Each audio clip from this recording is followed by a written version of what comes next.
In this video I will show you how to upgrade Windows 11 21H2 using Installation Assistant without any data loss, officially.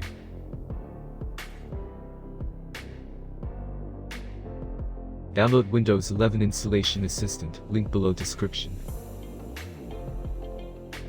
Run Windows 11 Installation Assistant.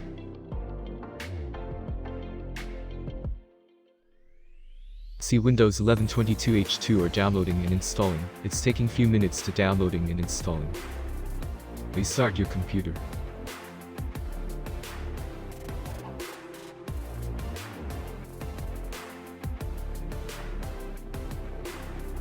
See Windows 11 22H2 or updating. It's taking few minutes to update.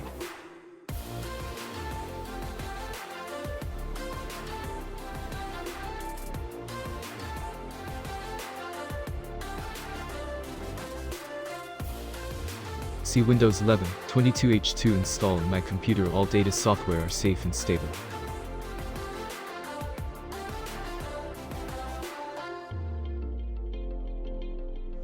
Don't forget like and subscribe my channel. Thanks for watching this video. See my recent videos clicking here. Like, comment, share my videos with friends. Thank you.